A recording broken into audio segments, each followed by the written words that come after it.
and arts managers. And one thing that I find is true in literally every country and every city which I teach, and that is that making an arts organization successful is difficult. It isn't easy. It wasn't easy 20 years ago. It's harder today.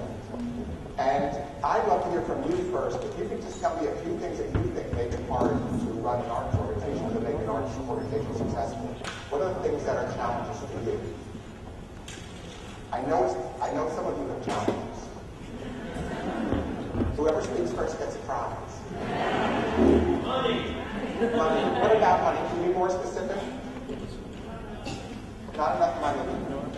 So where do we get our money from? Absolutely. And the sources are changing.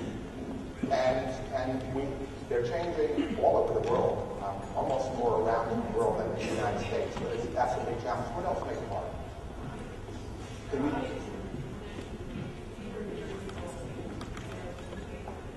We have an audience that's increasingly getting less knowledgeable. And that has to do with what President Clinton was talking about, which is more and more school systems cutting arts out of their programming. And students coming out. We now have the first generation of students who haven't had arts in the public schools in many, many parts of this country. And this scares me very much because, not so much where the audiences stay, that's a problem, but where will the board members, the donors, where will you be? Where are the new yous 20 years from now when people didn't have any exposure to the arts as they were growing up? Big issue. What else is hard? What else is a challenge that we face? Yes? Local, all level of government support is falling. It's falling worldwide. I'm a realist about it. I lobby, but I also know that for my organization, I can't plan in the short term that it's going to go up. And I think that those of us who plan for it to go up are probably misleading ourselves, as hard as we want to work to try and change that trend. But absolutely, government support's a big issue. What else? What else makes it harder? Anybody else? Yes, sir. Business model.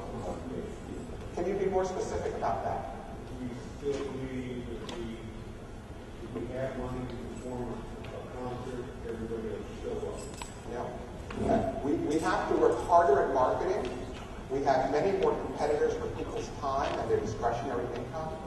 And a lot of the way we've done business just doesn't work, particularly, I would say, on the marketing side. And also on the fundraising side. And we're going to talk about both of those in the next 2 days. Anything else? Yes? People are staying home more because they can stay home and they can enjoy entertainment at home for so much less. What are 2 tickets to the Metropolitan Opera orchestra seats? Just 2 tickets to one performance. What do they cost this season? Anyone know 2 tickets? More. No, excuse me, not more. 2 tickets to one performance is about $750. Right? 2 tickets in the orchestra of the Metropolitan Opera. 2 of you go to the Metropolitan Opera and watch one performance. You're going to spend $750. For that, you can buy a computer, sit at home, watch Leontine Price and Maria Callas on YouTube for free forever. It's a good joke, but it's really scary because more and more people, it's not the same experience. I wouldn't be in my profession if I thought it was. But more and more people are making that choice, saying, am I going to go and spend that kind of money for one evening, or am I going to entertain myself at home with a full range of art, full range of entertainment and sports and television that I can have at home for a tiny, tiny, tiny fraction of the cost. It's a very serious issue we face. For me, there's 2 economic factors that we have to understand if we're going to understand the challenges we face in the arts. The first one is that we in the arts have a very hard time improving worker productivity. If you're in the banking industry, the steel industry, the auto industry, you name an industry, you count on the fact that every year your workers are a little bit more productive. It might be 2% a year, it might be 4% a year, but we count that every single year our workers are going to get a little bit more productive. You're a conductor. Name one of your favorite pieces of music, Philip. Aroka Symphony. And when you play it with the Arkansas, with the symphony here, how many musicians do you have in it? 70. And next year? And the year after?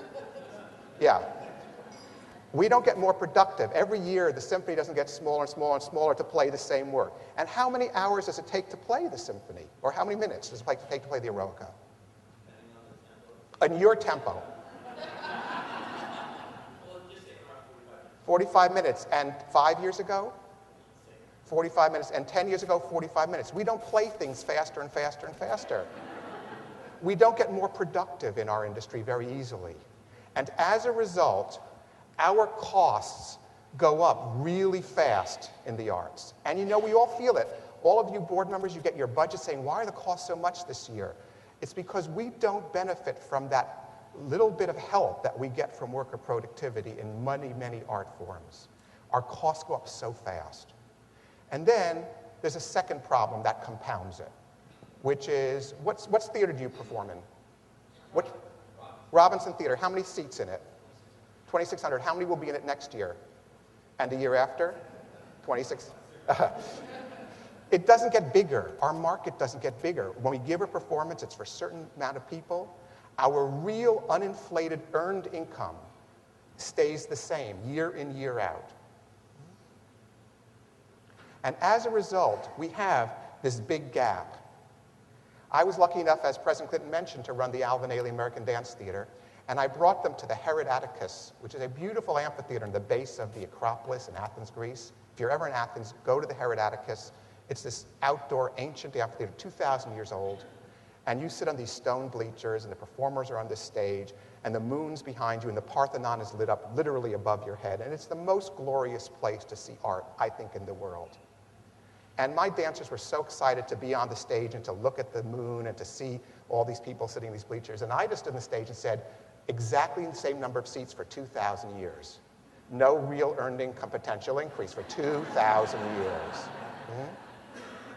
And as a result, what we have in the arts is this horrible gap that gets bigger and bigger every year. Expenses go up really, really fast, and our real uninflated earned income stays the same. And arts organizations have been working to figure out how to fill this gap. And so when you say money's the problem, absolutely, money's the problem. How do we fill this gap? It gets harder and harder year in, year out. It's harder now than 10 years ago, and I'm sorry to say it's going to be harder 10 years from now. Because the costs are going to keep going up, and there'll still be 2,600 seats in Robinson Theater. And so how do we do that? Well, we've taken different approaches. One approach has been to raise ticket prices. And unfortunately, that was the favorite approach of many arts organizations for the past 30 years. And as a result, it does now cost $750 to go to the Metropolitan Opera. And as a result, a lot of people think the arts are too expensive for them, and you know what? We'll do something else. We'll watch TV, or we'll watch sports at home, because it's just too expensive. And we've cut out a huge portion of our audience. Others have said, you know what? Let's just do less art. Let's just do less or spend less. Let's cut the size of the symphony. Let's make it smaller. Let's make it not as good. But then we lose competitively. Then others are out there doing good work, and people don't want to come to see us. It's a strategy that doesn't work. So we've been struggling and struggling to figure out, how do you fill this gap? How do you fill the gap between these rising expenses and this static earned income? And that's what I'd like to talk about first this morning, because it's going to give us a template for the whole 2 days. And what I've come up with is this, and what I've observed, is that the first and most important thing for creating enough resource to fill this gap is really good, exciting art. Not just the same thing year in, year out, but really good, really exciting, really transformational art. One of the most exciting arts projects that I've seen in this country in the last 10 years happened not in New York City or Washington, D.C., or Los Angeles or Chicago, but in a mid-sized city about the same size as Little Rock, and that's Grand Rapids, Michigan. One young man in Grand Rapids, Michigan said, you know what? This town is, all we're talking about is the death of the auto industry, the depression in Michigan, how much unemployment there is. Let's do something to change that discussion. And what that young man decided to do was to use art, contemporary art, to do that. And what he decided to do was to invite to Grand Rapids, Michigan, any visual artist in the world who wanted to come. You all can go if you want. Once a year during Art Prize, any visual artist in the earth can come and bring one work to Art Prize. He got every corporation to donate their lobbies. He got every bank. He got every government building. He got the outside parks. The entire town for 2 weeks in Grand Rapids for the last 3 years has been filled with contemporary art. And then he did something very smart, which is he created a very simple computer program, very inexpensive, that allowed anyone in the community to register to vote, and you could vote for your favorite work of art. And what he has created is an entire 2-week festival of contemporary visual art in Grand Rapids, Michigan, not one of the cities we would typically say is the leading art city of America. And the entire town talks about art for those 2 weeks. Every hotel room is booked. Every restaurant is filled. Everyone is talking about which is their favorite work of art. And there are all kinds of visual arts and performance art. And they winnow down to the finalists, and the whole town looks at this. And the New York Times covers it, and the Wall Street Journal covers it, and most major newspapers cover it. And he has created this surprising, exciting arts adventure. That's what I mean by surprising and exciting art. Not, are we doing Hamlet this year? Okay, then we'll do Othello next year. Okay, then we'll do Macbeth the year after that. But something that's really captures people's imagination and gets people going, wow, that's interesting. I'm excited by that. That's part one of creating a successful arts organization. Part two is letting people know about it. And that's where marketing comes in. And I break marketing into 2 pieces. One piece I call programmatic marketing. Programmatic marketing is our traditional arts marketing. You're going to spend most of tomorrow morning talking about programmatic marketing with my head of marketing, David Kiddo. How do we get people to come to our exhibitions? How do we get people to buy tickets to our performances? How do we get people to enroll in our classes? But there's a second kind of marketing that I'm more interested in, which I call institutional marketing. I'll give you some examples of that in a few minutes. But institutional marketing is the marketing we do not to sell a ticket to next Thursday's performance of Giselle, but it's the marketing we do to get people to say, this is the most exciting arts organization I've ever seen in my life. I've got to be part of it. I want to engage with it. I want to be a member. I want to be a donor. I want to be a ticket buyer. I want to engage in that. When you create really good art and do really strong marketing, you build what I call your family. And I'm obsessed with this whole term of family these days. And by family, I'm not talking about our artists or staff. I'm talking about the people who surround us. I'm talking about our board. I'm talking about our donors. I'm talking about our ticket buyers. I'm talking about our volunteers. These are the people who give us stuff. And when we've created really exciting art, and we've done really strong marketing, and we build this really happy, engaged family, they produce for us something that's crucial: money. And then, hugely importantly, when we take that money and reinvest it in great art, more art, better art, not take the money out and save it, not take the money out, and you're going to all hate me for this, we'll talk about it later, and put it into an endowment fund, not take it out and stick it into a new building, but make really good, exciting art, more art, and market it well. The family gets happier, more engaged, more involved, and we get more money. And when we take that money and put it into more good art and market it well, we start this reinforcing cycle that creates health in an arts organization. The healthy organizations, all of this is performing like a cycle, and it's working really, really well. The problem is for so many arts organizations is some of this isn't working. The problem is in a lot of organizations, the art is a little dull. Why? Because we typically don't give ourselves enough time to say, what could we do that's amazing? A lot of organizations do either not such great programmatic marketing or no institutional marketing. A lot of organizations aren't so good at welcoming people into their family, believe it or not. And a lot of organizations aren't good at spending the money wisely and in reinvesting in the art. I worked for an organization named American Ballet Theater. It's a big ballet company in New York. I got to American Ballet Theater. They were virtually bankrupt. It was 7 years. It was 7 years before I got there that the problem started. American Ballet Theater went to London, and they self-presented in London. They took the financial risk to go to London, and it was a disaster, and they lost a bunch of money. And they came back to New York with no money, and they said, our New York season's about to happen. What do? We have no money. So they decided to do the exact same ballet they had done the year before. They had done Romeo and Juliet in New York the year before, so they said, let's do Romeo and Juliet again. We know it, the dancers know it, the orchestra knows it, we have the sets, we have the costumes, it'll be cheap. So they did Romeo and Juliet again. Well, when you do the same work 2 years in a row, there's not so much to market, the press have less to write about, the family gets a little bored, there's nothing much for donors to get excited by. So the revenue fell a little bit for American Ballet Theater in their New York season. So now they had even less money. So now it's the next year, and they're going, okay, what do we do in our New York season? We have even less money. So what do they decide to do? Romeo and Juliet again. Why? Because it was cheaper. They had less money. The sets and the costumes were there. The orchestra knew it. The dancers knew it. Now there's even less to market. The family's really getting bored. The donors are starting to look at other ballet companies and support others. The membership is dropping. So there's less money. And what did American Ballet Theater do the next year?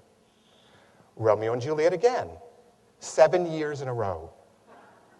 That's when I got there. By that time, there was no family left. There was an angry board. They were fighting with each other. They were fighting with the staff. The donors had basically disappeared. The audience had basically disappeared. And the organization was a mess. They had not really taken care of any of these items. And what they ended up was a mess. It's an absurd example. It's a true example. But it's amazing how many of us start to make those kinds of decisions, where we cut back a little on marketing, we cut back a little art, we think no one's going to notice, but people notice because there's other things going on this earth, and the family starts to leave.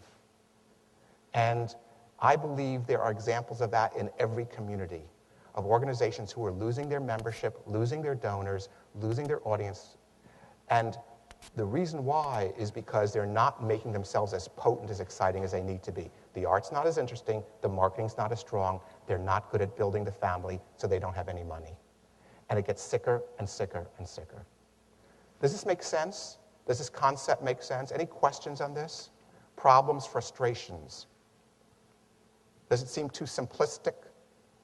Because to me, this is really what makes arts organizations function. Yes? Well, it doesn't seem simplistic at all. It seems very realistic, and we can all plug in where our own challenges are. But one of the challenges, how do you get started? It seems like the first place to start is the great art. It is. But how do you do that? Yeah, how do you get that started? It Good. seems like you need a pot of money to get started. Let me tell you what I did at American Ballet Theater, and it speaks to my approach to artistic planning. I got to American Ballet Theater. We had nothing. I mean, we had nothing. We unscrewed every second light bulb because we couldn't afford to replace the bulbs, and we couldn't afford the electricity. And at the end of every day, someone would walk around and collect all the used Xerox paper that we used and turn it over, and that would go in the machine for the next day, and we used the other side because we couldn't afford to buy paper. And when you can't afford to buy paper, it's pathetic, you know? But that was where we were. So what did we do? I announced the biggest artistic project in the history of American Ballet Theater. I announced a new full-length ballet based on Shakespeare's Othello with new choreography, a commissioned score, new sets, new costumes. We had never attempted anything that large in American Ballet Theater. And everyone thought I was totally insane, including my mother and father, but that's another story. But here was the catch. We didn't announce it for that season. We announced it for 3 years later. Because we couldn't afford to do a whole lot that was riveting at that moment. But my belief is that the way you do, I'm sorry, I'll move it around for a second so you can see it. The way you do good artistic planning, and I believe, well, let me ask a question. How many of you plan your art? Raise your hand if your organization plans their art at least 1 year in advance. All right, now keep them up, way high. So the rest of you don't. All right, keep your hand up only if you plan your art at least 2 years in advance. Keep your hand up if you plan your art 3 years in advance. Keep your art if you only plan it 4 years in advance. Okay, we have a couple of winners here, thank you. I believe in planning your art, your major projects, 5 years in advance. I know you're going to find that insane, but I have a very simple chart. It's my most important management tool. It's a piece of paper. It doesn't require Excel or anything. It's just a piece of paper. And it has every season. We're about to start the 12-13 season. Then we have the 13-14 season, the 14-15 season, et cetera, et cetera. I have 5 seasons. And I write down what are the main exciting projects my organization is planning in each of these years. And I would really love you to try this. And what I do when I'm in trouble is I'm putting the most interesting, exciting, dynamic program, not this coming season because I can't afford it, but I'm putting it 3, 4, or 5 years out. I think we've stopped dreaming in the arts a lot. I think one of the big problems we have is we're so worried about money. It was the first thing everyone said when I said, what's the problem? And it is the problem. But I feel like what's happened is we've gotten so scared about not having enough money that we've stopped dreaming. And we've really just said, okay, what we can do next year is sort of what we did this year, maybe plus 3%. And then the year after, well, we'll do plus 3.1% or 2.8%. But as long as we keep it under 4%, my board will be okay. And we'll just keep it sort of the same year in and year out. And we bore our audiences that way. I want you to think about a project that you've always wanted to do, an artist you've always wanted to work with, a commission you've always wanted to make, a huge project that you never thought you could do and your community never thought you could do. And then I want you to schedule it 4 years from now. And I want you to make that project happen, but talk about it in the interim. And my experience is that you actually can raise the money for that project and you make that project happen, and just the process of talking about it gets people invigorated and excited and starts this humming again. That's what I did with Othello at American Ballet Theater, was to get people talking, going, wow, we thought they were dead. Maybe there's something there. Maybe I should reinvestigate it. And one of the reasons why I think this approach really works for fundraising is because when we only have next year planned, if we only have 1 year planned, what we typically do is we find a potential donor and we say, I've got a great project. I really want you to invest in it. Here's what it's going to be. It's going to be wonderful. You need to give me money. You need to give me money. You need to give me money. We're so scared we're not going to have money because the project's 6 months from now and we need the money. And we talk too much in the arts when we ask for money typically, and we don't listen very well. And because we're so nervous, because we've only given ourselves 6 months to raise the money for that project, because it's 6 months from now. Now it might be April, and this project might be in November. I work totally differently. When I meet a donor, I say, what are you interested in? What kinds of projects matter to you? It is not that I create a project to make the donor happy. That I don't do. But when a donor says to me, this is the kind of thing I'm interested in, I go to my menu. I don't just have 1 year of projects. I have 5 years of projects. And I can pull from my menu that project that I think is most interesting to you. I'm much more likely to get a gift, and I'm much more likely to get a big gift. When you go to someone and try and sell them a project they're not really interested in, they'll give you $100. When you go to someone with a project they really are interested in, they'll give you $1,000. And it's that extra zero that changes the health of arts organizations. We don't have enough tools in our kit bag when we go and talk to donors. And we're too nervous about what's that next project, what's that next project. And because we're so nervous, we can't go to the donors in enough time to get them to really think and to woo them, so we're always going to the same donors. I'm sure, if I asked you this, I'm sure it's true for most of your organizations that there's a core group of 10 or 20 donors who are the heart of your giving. Is that right? I mean, I'm sure that's true for most of you, maybe not all of you. I see a lot of shaking heads. And we keep going back to those people. Why? Because we don't give ourselves enough time to cultivate new donors. Let me give you an example of what I mean. This coming season, next season, one of the big projects we're doing at the Kennedy Center is a festival of Nordic culture, of the Nordic countries. Norway, Sweden, Finland, Denmark, Iceland, the Åland Islands, the Faroe Islands. And it's a big project. It's going to involve hundreds of artists. I've been working on it for now 4 years, 5 years by the time it happens. I've had 5 years to find new donors for that project. I've spent the last 4 years studying who cares about this region, going to visit that region, meeting with government agencies. The vast majority of this project will be funded by brand new people, not by my 20 main donors who I go to all the time. Why? Because I've given myself the luxury of time to find the donors for that project. My family keeps getting bigger and bigger and bigger because I'm constantly bringing in new people into my family because I'm planning projects and giving myself the time to study and time to learn and time to meet and time to cultivate and time to bring them into the family. Does that concept make sense, what I'm saying? Really try it. Just try it with one project. Sit in your living room with a glass of wine or whatever it is your favorite drink and just dream for a little bit. Don't worry about money quite yet. Just dream. What would be the project that would so excite this community? No one could believe you could do it. And then think about that project, and if you really want to do it, if you're really committed, put it 4 years from now, 5 years from now, and take that time to start to do a little research every week about who might be interested. Invite some of those people to your performances, start to make connections, and over time what you're going to find is that you raise a big chunk of your money before the fiscal year starts, which is a luxury. I raise half my money at the Kennedy Center before the start of my fiscal year. It's already in because I've been working on it for 5 years. Are there concerns with this? Nervosity? Anger? Yes.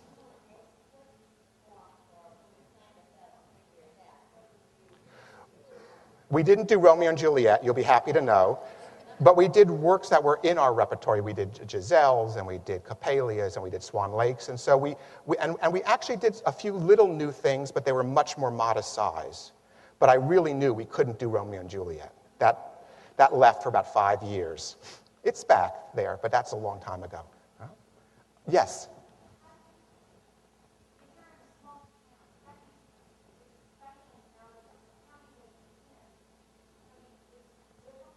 What kind of art form are you in? You're an after-school program. Okay, great. And could you do something that involves more than your city? Is there a university nearby? I'm not asking if they're tapped out, but is there a university? Could you do a project with them? I'm going to wait for your question then until when we get to marketing, because my guess is you have a marketing problem more than you have an idea problem. And so I think your problem is the next thing we're going to talk about, all right? But right now we're just in terms of artistic projects. Do you get this notion of planning ahead? Are any of you going to try this? Or you all think I'm crazy? It really does work. I promise you it really does work. I've had people around the country do this. It really does work. Just try it. Just try thinking of one big thing. Do Mahler's Eighth, or think about just a big project that you've always wanted to do, and don't plan it for next year. Give yourself the luxury of time to raise the money. Once you get started on this, once you get in this routine, what you find is people say to me, well, how do you have time to do this? Because we're so busy with this season. What you're basically doing is you're shifting your workload. You're doing less for the given season because you've done some of that work, and you're doing more for the future seasons. So it's not that you're doing more work, you're just doing different work in each year. And what you're doing is you're spending a lot more time on projects that are going to be a little bit further out, that can be bigger, more exciting. And what you will find is that you become the exciting arts organization in town. The organizations that do that are the ones who are getting the people in the community saying, wow, that's really exciting. They're the ones who are doing interesting work. And I can point around the country to lots of organizations and lots of towns that are the ones that are really zooming up while others are falling behind, because they're the ones who are just more interesting. They're more fun. They're more surprising. Really want you to think about that concept. But it's not just about the art. It's also about the marketing. And I want to spend a little bit of time now talking about institutional marketing. I'm going to give you two examples of institutional marketing. One is from a big company, and one is from a smaller company. One is from a big city, and one is from a mid-sized city. The first one I'm going to do is the big city. I talked about this a bit 2 years ago, but I'm just going to talk about it one more time. And that's Alvin Ailey. When I got to Alvin Ailey, we were bankrupt. There's a theme to my career. I got to Alvin Ailey, we were bankrupt, and we had nothing. Couldn't pay our dancers on time. And no one could really understand why, because we traveled around the country and performed. We traveled around the world and performed. We thought we were so famous. We're Alvin Ailey. Why are we bankrupt? And shortly after I arrived, the author Alex Haley died. You know Alex Haley is the author of the book Roots. And Alex Haley died, and we got thousands of letters of condolence because people thought that Alex Haley was Alvin Ailey. They were both large African-American gentlemen, but that was all they had in common. And, it made me think, we thought we were so famous, but we really weren't so famous. And we in the arts tend to think everyone knows who we are and what we do. They don't. They thought we wrote Roots in our ballet studios. So I said, I need to do something to explain to New Yorkers who we are. And so we put in place an institutional marketing campaign aimed at explaining who we were. And I'm going to go through it relatively quickly. Again, I said this 2 years ago, but there's no reason you to remember it. In December of 1992, we got on the Phil Donahue show. You remember him as the person before Oprah. And my artistic director spoke, Judith Jamison. My dancers danced. 18 million people saw that television show. If that's all we had done, it would have had no impact. Because about marketing, you got to do it and do it and do it and do it. You can't just do something and say, oh, we're famous, now the money's going to come in.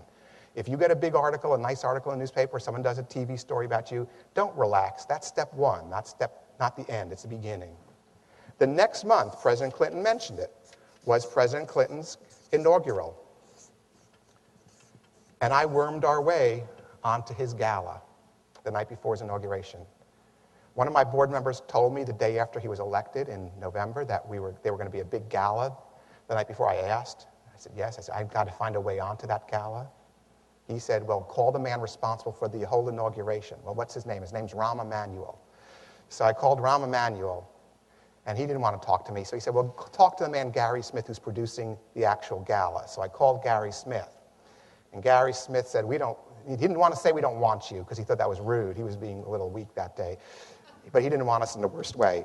So Gary Smith said to me, well, you could only have 3 minutes, and there's nothing you could do in 3 minutes, so you can't be in the gala. So I went running to Judith Jamison, my artistic director, and said, we can be in the gala. What can we do in 3 minutes? And she said, well, our big piece is Revelations, the section at the end, the yellow section. There's a piece we could do for 3 minutes. If there's a beginning, middle, and end, it could work fine. Called up Gary. Good news, Gary, we're on the gala. And Gary was not happy. He said, well, you can't be in the gala because I need a video in costume by tomorrow. So we went running in the studios, threw on the costumes, did the video, got it to his act. This went on for about a month, but we got on the gala. We got on the gala. 88 million people saw that television show. That's pretty potent. And I told my dancers, all the other performers were individual artists. For-profit artists, Barbra Streisand, Michael Jackson, Aretha Franklin, etc. And I went to my dancers and said, you're fired if at the curtain call you don't worm your way to the front, because they were the only ones in costumes. So if you look at any picture in Time magazine or a Life magazine or New York Times or anything of that, the picture that's on the cover of every one of those things is President Clinton surrounded by my dancers in their yellow costumes, and poor Michael Jackson was thrown to the back. But it was very potent. All right. In March of '93, We did an exhibition at the Smithsonian about the history of the Ailey organization. I love exhibitions. You know, the good thing in the arts is we all have an important anniversary every 5 years. So there's always a reason to do an exhibition. There's always a reason to talk about our history and our role and how important we've been to the community. And one can look for a university library or a museum, local museum, or a community center to show this exhibition. All right. In July of '93, we did a big free concert in Central Park in the middle of New York City. It was our 35th anniversary year. I found a corporation that was celebrating its 35th anniversary. I went to them and I said, you know what? The best thing you could do as a celebration is to give the people of New York a performance of Ailey for free. They loved the idea. We gave the performance. They paid for it. It wasn't that expensive. What was great was that CNN filmed a little piece and ran a segment every half hour for 24 hours. We had 48 times around the world something on Ailey. In August of that year, the city of New York named our street Alvin Ailey Place. The mayor, Mayor Giuliani, named our street Alvin Ailey Place. There was a whole bunch of publicity about that. In November of '93, 2 books were published about our organization. One was the autobiography of our artistic director, Judith Jamison.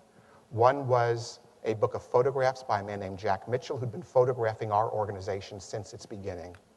And in December of '93, exactly 1 year after Donahue, was our 35th anniversary season, and we opened with a big gala. And performing on the gala were Jesse Norman, Al Jarreau, Dionne Warwick, Denzel Washington, Maya Angelou, and Anna Devere Smith. Everywhere you looked in this 12 months, there was Ailey, doing something visible, mission-driven, and exciting. None of it cost us a penny. We were bankrupt. The great thing about institutional marketing is it doesn't have to cost money. The Donahue Show paid for the Donahue Show. The inaugural paid for the gala. The Smithsonian paid for the exhibition. That corporation I found paid for Central Park. The city paid for the street naming. The publishing company paid for the books. We had to lay out money to mount our gala, but we made money because the tickets were expensive. So we didn't spend any money at this. Very importantly, in 1992, before we started this, Ailey raised $1.7 million. In 1993, when all this was going on, we raised $3.4 million. We exactly doubled our fundraising from 1 year to the next. We paid off the entire deficit for the history of Ailey in the 1 year with that 1.7 extra million dollars. Why? Because people wanted to be part of our family. We became so hot. We became so exciting. People said, we gotta be part of that. We'll be a $50 member or a $100 member or a $1,000 donor. There was no $1 million gift in this, so there was no one big gift. This was just lots of people joining our family. One of the reasons why our family grew so well that year was because my board got really energized. When I got to Alvin Ailey in 1991, and we were bankrupt, and I went to every single board member and I said, who do you know who can help us? I had a meeting and I said, who do you know who can help us? And the astonishing thing was not one of my board members had ever met another human being. They knew nobody.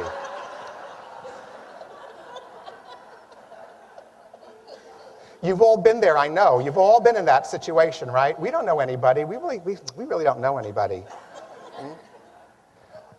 In 1993, with all this great institutional marketing happening, all of a sudden, my board had met thousands of people and made lots of friends who they wanted to bring into the Ailey family. And I learned that my board had been a little embarrassed about us. And now they were proud of us. They were embarrassed by our financial health, not by our art. They loved our art, but they didn't feel comfortable. Ailey was about selling tickets. This was not a brochure or a poster. This was not to sell tickets to a performance, although, by the way, our ticket sales did go up. It was about getting people to say, that's a great organization. That's an exciting place. I want to be part of it.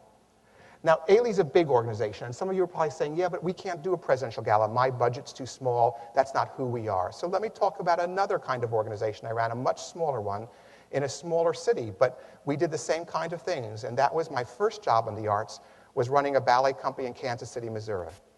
If you think selling ballet is hard in Little Rock, try sell ballet in Kansas City, Missouri. Great company, by the way, beautiful art. We had a tagline at the Kansas City Ballet when I got there. Our tagline was, the company that can't make payroll.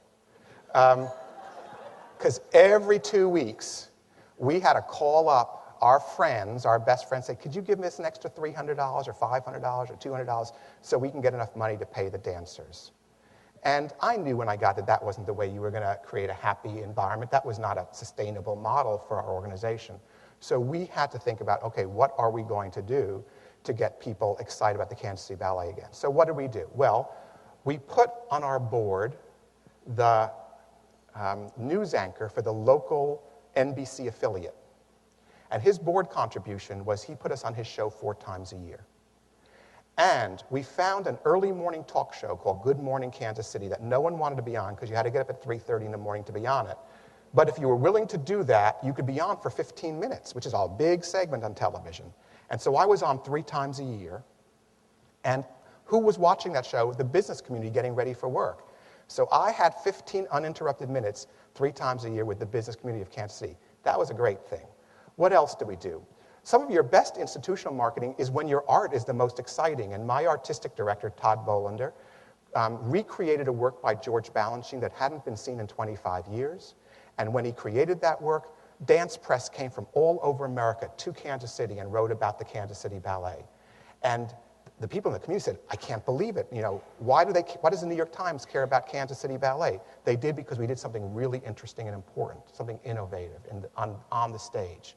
What else did we do? We negotiated our debut tour to New York City. We were the first arts organization in Kansas City ever to perform in New York. That was a big deal for the community.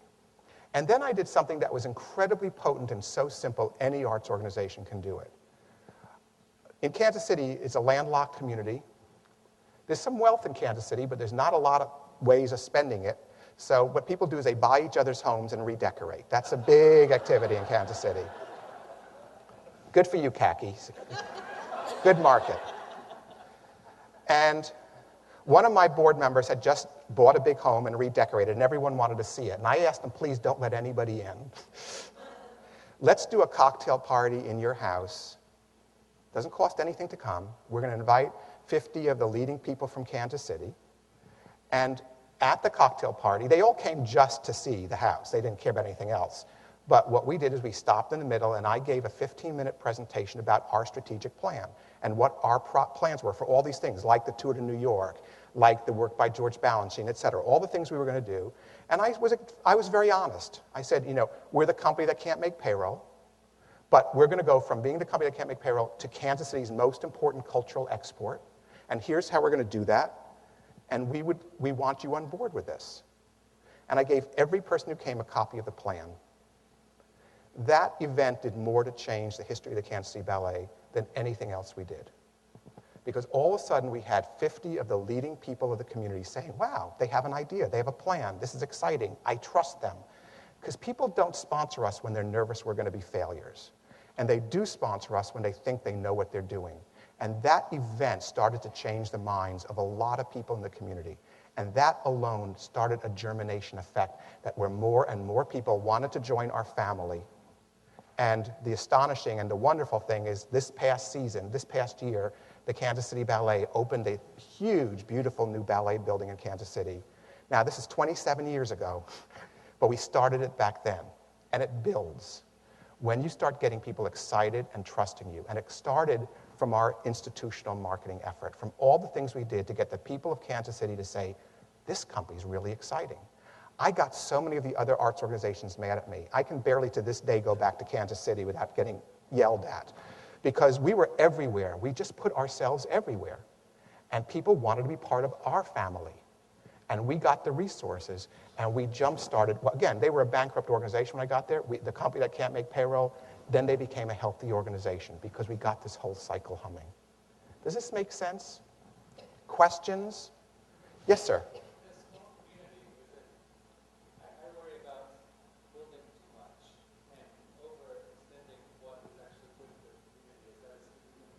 Building physical infrastructure or building... I can't stand too close to the speakers. That's why I'm not getting closer. Getting to the point where you require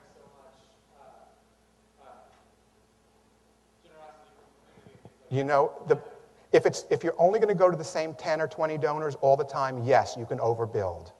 But see, my approach is not that. My approach is how do I get many new people to start to give? And the truth is, within the economy of Little Rock, I'm just using this as an example, and most other cities, there's enough money to pay for a lot more art than we're currently getting. But we haven't excited enough people. We've excited a core of people, and we've got to move beyond that core. And I'll give you an example of why I'm so optimistic. I was very lucky in the mid-1990s to do a lot of teaching in South Africa. And I taught in 3 cities, but I taught in Johannesburg. And I had a class of arts managers who were studying with me. I went every month and taught them. And it was sort of normal, middle-aged arts manager types. And there were these 2 young teenagers, 2 black kids, 16. And I went to the woman running the program and I said, why do you have teenagers in my program? They're never going to get anything from this. She said, just let them sit there. Don't worry. Those little teenagers lived in Soweto. If you have never seen pictures of Soweto, Google image Soweto and look at what it looks like. It's basically a town made out of boxes and mud, and not one of the poorest communities on the earth is Soweto, outside of Johannesburg. And these 2 young people started the Soweto Dance Company, which over the last 20 years has toured the earth, I think, 6 times. And all of their money for the first 5 years came from Soweto. Now, if you can walk around Soweto and raise enough money to send dancers on an international tour, you can walk around Little Rock and do the same thing. So I am a complete optimist about the availability of funding. I believe we as a whole industry, I'm not just talking about any one organization, we as a group have done a very poor job of getting people to want to join our families. And we've overly focused on one core group of people who we hang on to for dear life. And what happens is they move away, they die, they lose interest, they lose their money, and our group gets smaller and smaller, and we're hugging a smaller and smaller group rather than welcoming in new members and being much more embracive of new people, diverse groups, people who you didn't think maybe would like your work, but actually might if we let them in. And we can start to build a much larger family. Today, the Kennedy Center has 35,000 donors. 35,000 donors. 25 years ago, we had less than 50. Okay? When I got to the Royal Opera House in London, we had about 20 donors. When I left, we had 26,000 members in our membership program. These were people who actually cared about the work of the Opera House. And they were bus drivers and nurses and bank tellers. And everyone said, well, they're never going to be interested. But you know what? They gave us £50 a year because they were interested.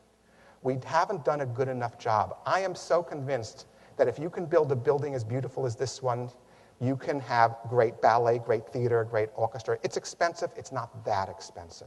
So I am an optimist about that. Any other questions? Right, let's take a quick break. We're going to switch gears now and talk about energizing one piece of this family, a very important piece, which is our board. But we've been going for quite a while. It's 11:15. Let's take a 15-minute break, just 15 minutes. At 11:30, we're going to continue. And you have to talk more. I had 2 really good comments during the break that I'd like to talk about very briefly before moving on. The first was about the importance and power of joint ventures. And one of the ways when you don't have a lot of resource to do one of these big, exciting projects is not to do it yourself. I mentioned at American Ballet Theater we did Othello, that big ballet. We found, between the time we decided to do it and the time we did it, we found a joint venture partner in the San Francisco Ballet. And they paid exactly half the cost. And one of the joys of taking that longer time to plan a project is it also gives you the time to find a partner to do the project with. And I'm a very big believer in joint ventures, and I think sometimes in the arts we are so scared that someone's going to steal our information or take away our donor that we want to work only on ourselves.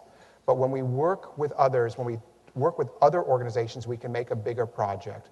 One of my favorite examples of that was a festival we did in Washington about 5 years ago, a festival of Shakespeare. I had wanted to do a project with lots of local organizations, and I thought about which artist influenced the most art forms. And I decided it was William Shakespeare. They're obviously the plays of Shakespeare, but they're ballets based on Shakespeare and modern dance based on Shakespeare and symphonic works based on Shakespeare, and there's jazz based on Shakespeare, and you name it based on Shakespeare. So we worked with 65 local arts organizations in Washington, and we all worked together on this Shakespeare Festival. And the astonishing thing was the press paid attention like they never had, particularly to the smaller organizations. Our tourism bureau that really only cares about cherry blossoms and monuments, for the first time spent money to market the arts because we were all together in this. And we got so much advanced publicity that we decided to open the festival on the 6th of January, which is Twelfth Night, with a reading, just a reading of Twelfth Night of Shakespeare by our local Shakespeare company. We decided to do it at the Kennedy Center, and we had no idea how many people would come, so we put it in our concert hall, which is our largest theater, but we were very nervous because it has 2,400 seats, and a reading of a not the most well-known Shakespeare play was scary, just a reading. So we decided we'd only use the orchestra section and leave the balconies empty and only do that. On the day, 7,200 people showed up for a reading of Twelfth Night. We could have filled the theater 3 times over because of the amount of attention given to this joint project. So really think about the way you can do a partnership. It can be a partnership with another arts organization. It can be a partnership with an educational institution. It can be a partnership with all different kinds of organizations that can create a bigger project, but also allows you to start to meet their family. When I was at Ailey, we did a joint venture with Fordham University, a large private university in New York City. Their students could fulfill their physical education requirements by taking our dance classes. Our students could get their academic classes going to Fordham.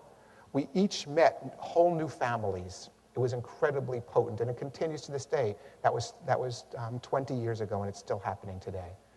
Think about joint projects. And the other comment that was made to me was the economy is extremely difficult right now, and that makes it very hard for the arts. And I agree, it makes it very hard, but I don't think it makes it impossible. And my goal, and the reason why I focus so hard on this cycle, particularly during a bad economy, is because what I know for a fact is in a bad economy, many donors are saying, I can't give to everyone anymore, and they're choosing between this gift and this gift. They're not just cutting every gift in half. Many donors are stopping funding certain organizations. It's why membership at certain organizations starts to fall during a recession. Certain people saying, I'm just not going to give to them anymore. My goal is to make my organization the last man standing. I'm trying to make my organization the last one to be cut. And I know that if I'm out there doing interesting work and being really visible, that my family is going to abandon me last, not first. So yes, the economy's hard, and yes, we work much harder in the economy. But what I fear a lot of arts organizations are doing are saying the economy's bad, so let's be a little less interesting and let's be a little less visible. And when you're a little less interesting and a little less visible, what you're basically saying to your family is, it's okay, go support the other group, don't support our group.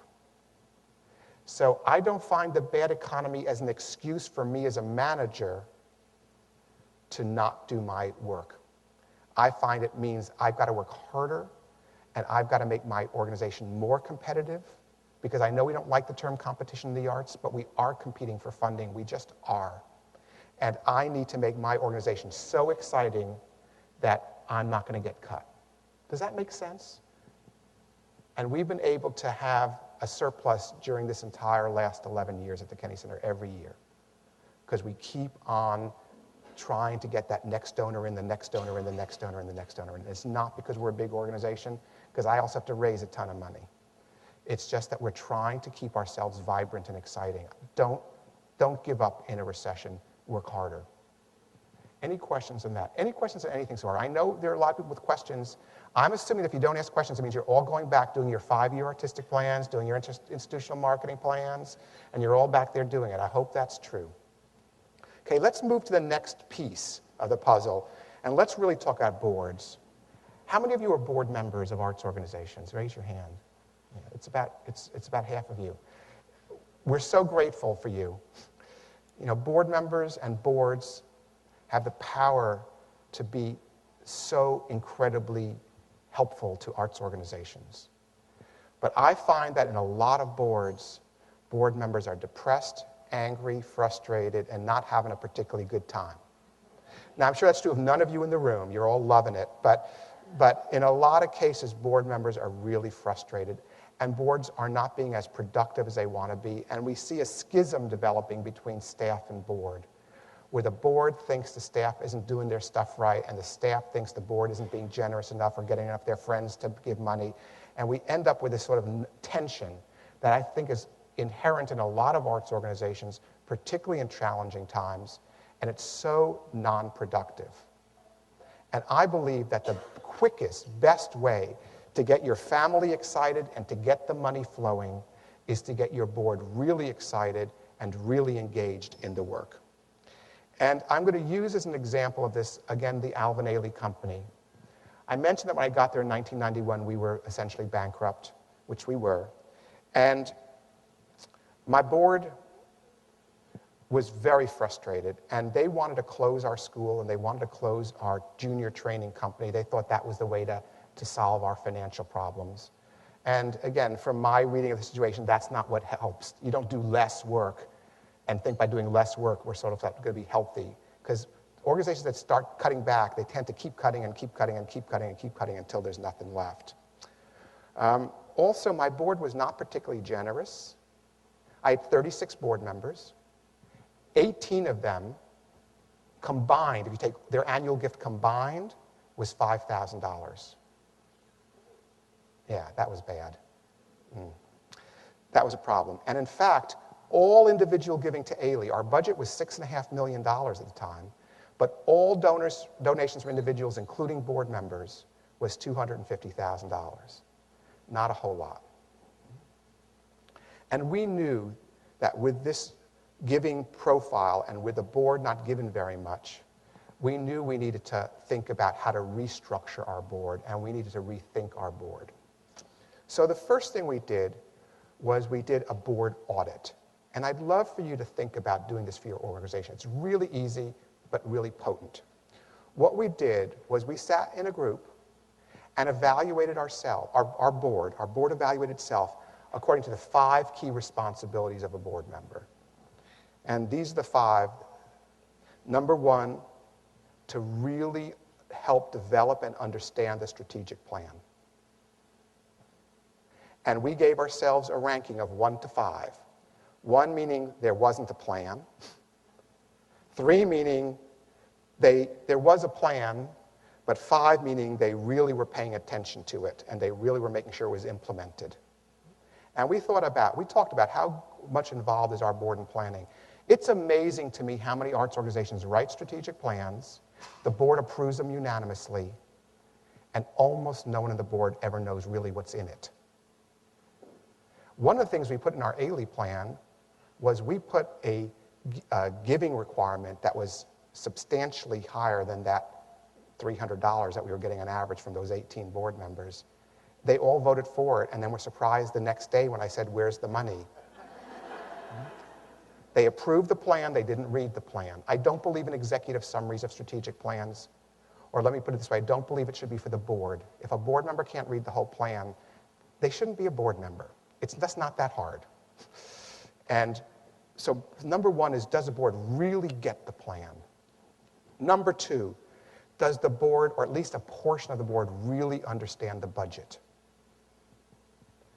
I can't tell you how many arts organizations approve their budget as long as the expenses grow less than 4% a year.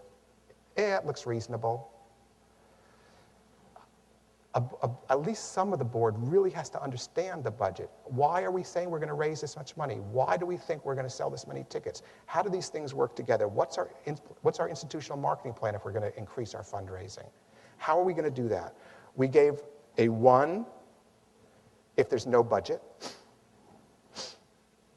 I used to run the Pierpont Morgan Library, which is a beautiful research library in New York. I got there, they never had a budget in its history. I said, "Excuse me?"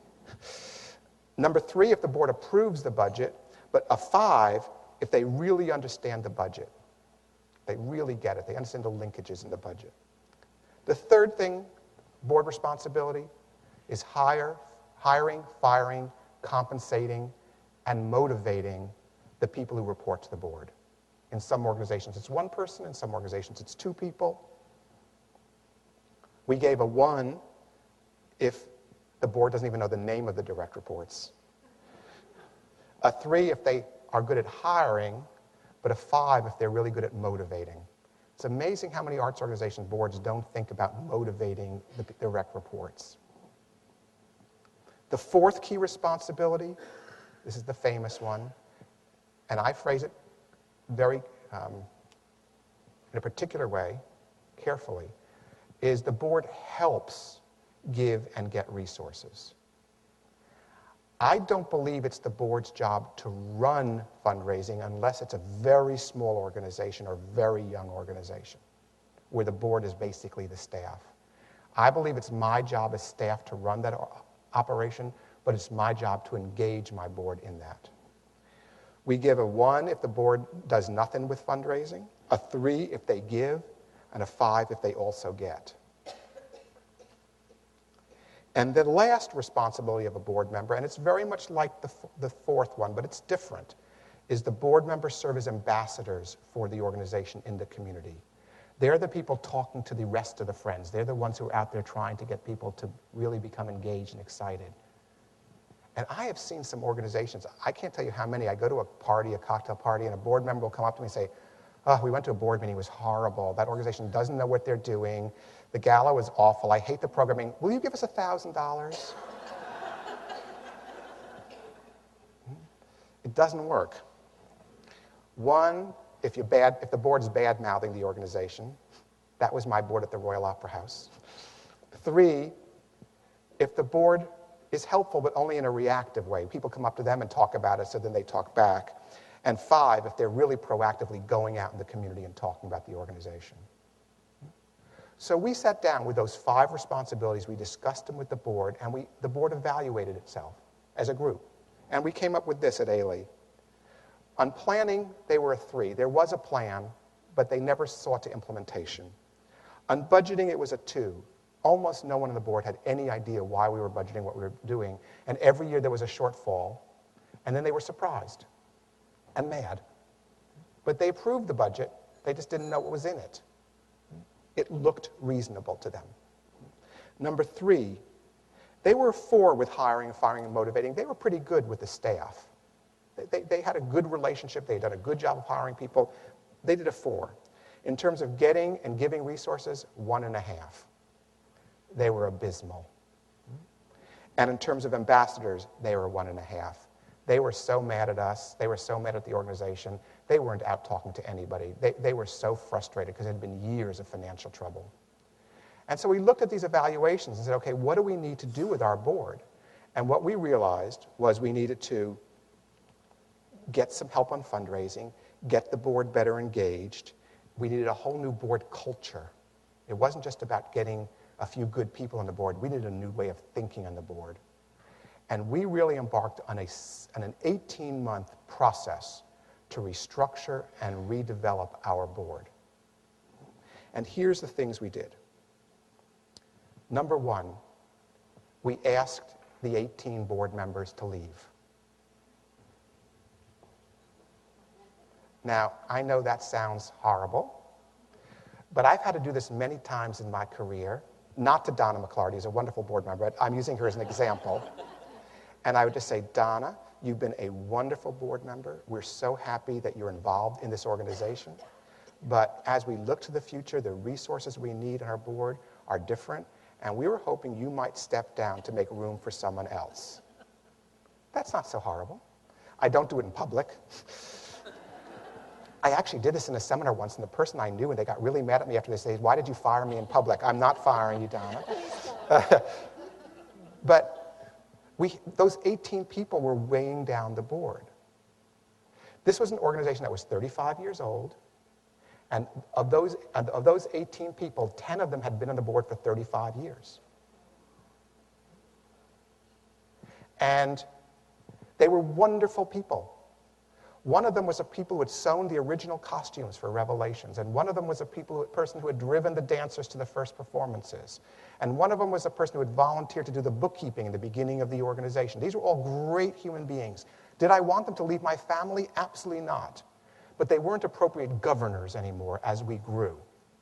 You know, we go through life cycles in the arts, and as we grow and as we mature, the people who are appropriate board members when we're young are not necessarily the appropriate board members as we get older. So I wanted to keep them in the family. So, for example, the woman who had sewn the costumes, I made her the archivist for Ailey. We couldn't afford a professional archivist, so I asked her if she would donate her time to be the archivist. And that was her favorite thing. By the way, every time I walk up to a board member and give my speech about stepping down, what do I hear 90% of the time? What's the response I hear 90% of the time when I say that little speech? Thank you. Because people who aren't the right board members, they know they're not the right board members. And they are just as embarrassed to say, I don't think I should be on the board anymore, as you're embarrassed to say to them, I think maybe it's not time for you to be on the board anymore. I'm sorry, yes? Yes. I make a very particular list of criteria. What exactly are we looking for? In terms of, because what I find is a lot of boards won't make this explicit. They want to get someone so badly. When I got to Ailey, there were 3 members of my board who were 3 of the richest people on earth. Each of them gave 0. I never met them, by the way. They never came to a board meeting. They never gave anything because the chairman, before I got there, had gone up and said, oh, we'd love you. You don't have to do anything. We just want your name on the letterhead. Ugh, you know, it just drives me crazy. I believe every board member has to do something for the organization. It doesn't always have to be the exact same thing, but everyone has to do something, and I'm very clear about what that is with each prospect as we talk about joining the board. And then I talk to the whole earth. Who do you know who might fill these criteria? It should be the work of the nominating committee. I found that a lot of nominating committees aren't as aggressive as I am. So I tend to have to boost it a little bit because I know how important it is to have a helpful board. So I work with the nominating committee. At Ailey, we fired the 18 people and we found 18 new board members. Not one of them was famous. Not one of them was a household name.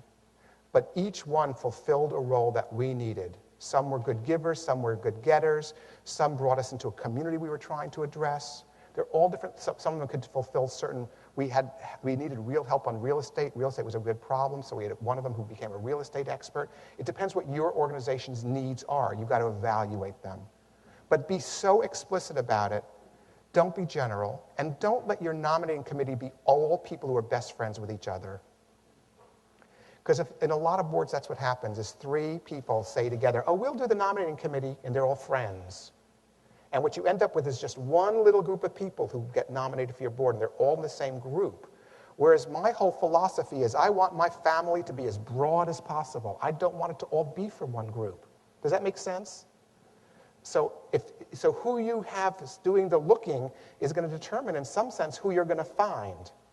And so I want to have a broad representation because the bigger my family, the happier my organization is going to be. When we added those 18 new board members, this is really important, we didn't add them one at a time. Death to add board members one at a time to a board that needs a culture change. Remember I said we needed culture change. When you take one lovely, generous, sweet new board member and you put them on an angry, depressed board, in 10 minutes they turn. And they get socialized to behave the way everyone else has behaved. They whine, they complain. If you need to make culture change, and a lot of us do need culture change in our boards, what you want to do is add them in clumps of 3 or 4 at a time. And what you do is you find these 3 or 4 board members, you start talking with them, you bring them together as a little group, you bring them together with some of your board members, some of your staff, you let them have ideas, you let them talk about all the things they would love to do for the organization, you teach them about the organization, and then you take this clump, and then you bring them to a board meeting. And all of a sudden, the senior board members are saying, who are these people, and why are they so happy and optimistic and full of ideas? Don't they know this is a horrible organization and we're supposed to be miserable here?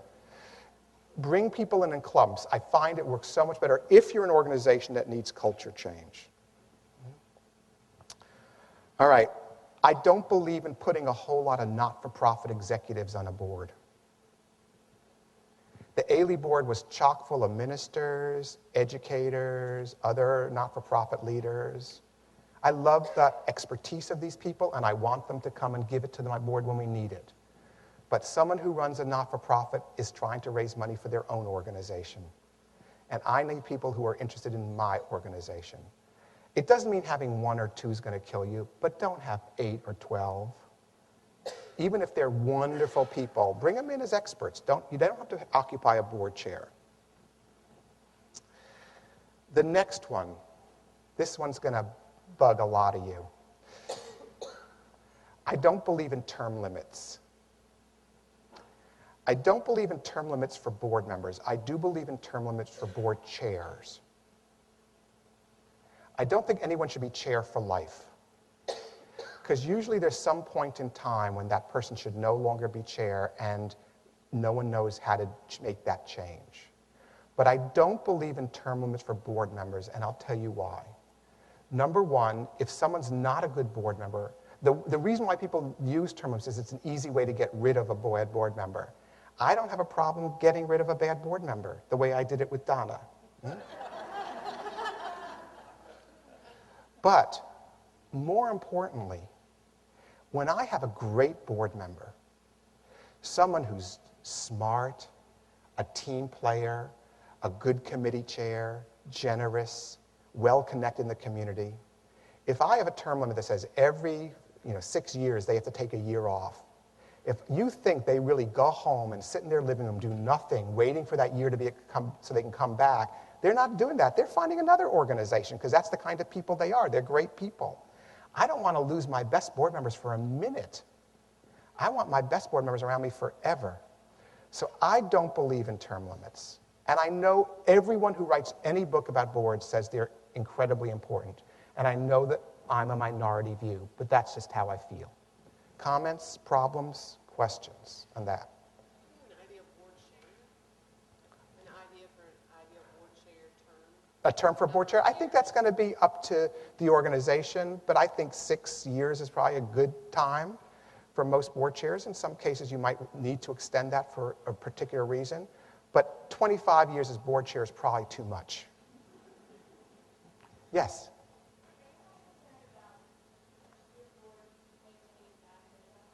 Yes.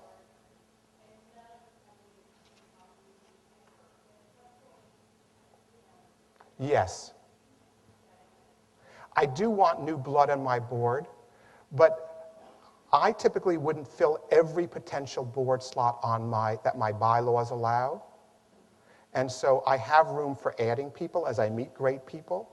And there tends to be a natural movement. Some people move away, some people lose their interest.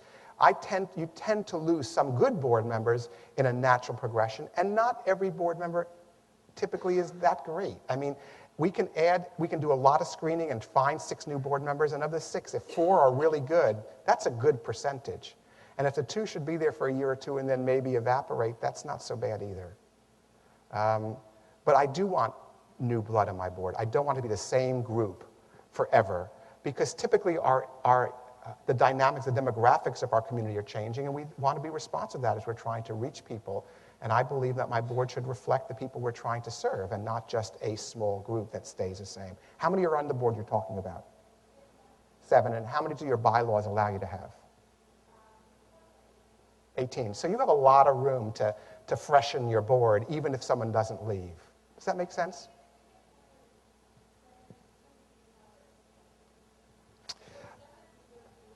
Fine. If that's the number for you, that's great.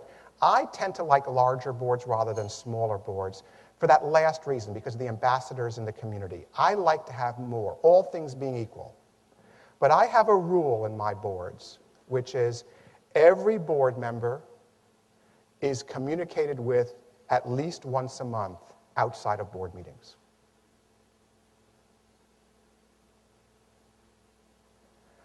I think one of the biggest problems we have with arts boards is we tend to think that a board is a group of people that are all sort of the same. and that we can sit there and talk at them at a board meeting, and then we're done building a relationship. And I don't think that engages board members enough. And I have my own particular way of engaging board members. And Donna's a good example of this. This is before I fired her. This was a good example when she was involved with the organization. Donna worked really hard on a program we did, which was a festival of the arts of the Latin American countries. Donna, in fact, flew with me down to Buenos Aires and Rio to raise money for this festival. We tangoed together. We had a great time. I think Donna will tell you, I think she would tell you, I don't want to put words in her mouth, that she felt really engaged with the Kennedy Center as she was doing that kind of activity. To me, that's what I try and do. I want each of my board members to pick a project that really matters to them.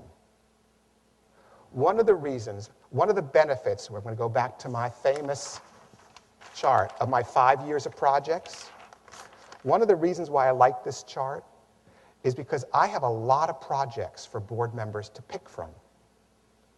And my goal is not to get every board member to love everything we do equally, because I don't think that's realistic.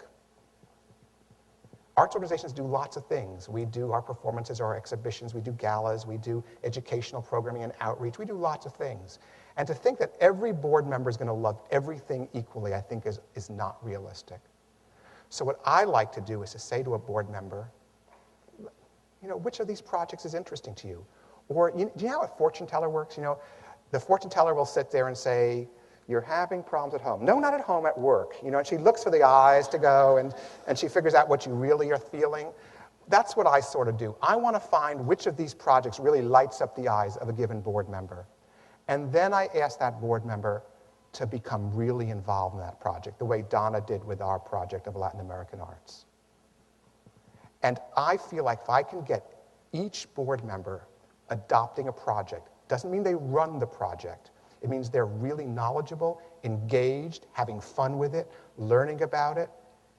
And if I can get each board member to adopt a project, I bring my board members so much closer to my organization than if I treat them as one big group and I tell them about everything we're doing and hope they're going to love it and want to raise money for it.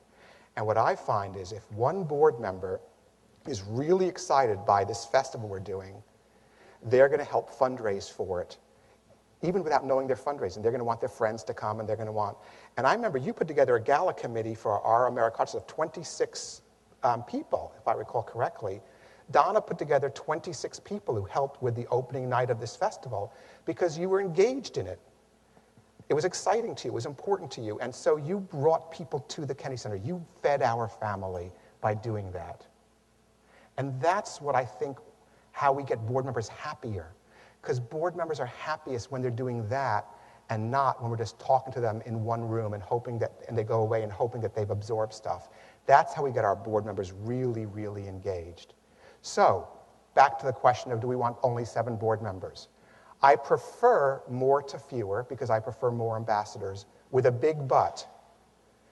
I can only have as many board members as my staff can build relationships with. How many staff do you have in your organization? 1, yeah. 7's a great number. At the Royal Opera House, when I got there, I also had 7 board members, but I had 1,100 employees. I had 1,100 employees and only 7 board members. We could build relationships with many more than 7 people, and we could benefit from many more than 7 people being out in the community talking about us and helping us. So it depends upon how many relationships you can form, and 7 might be exactly the right number for you, but for another organization it might be a larger number. But I impose that rule, and now I said we call each board member once a month. It's not phony call. It's not, it comes up on my Rolodex, time to call so-and-so, and so I'm going to make a call. It's organic. It comes out of involving them in the work.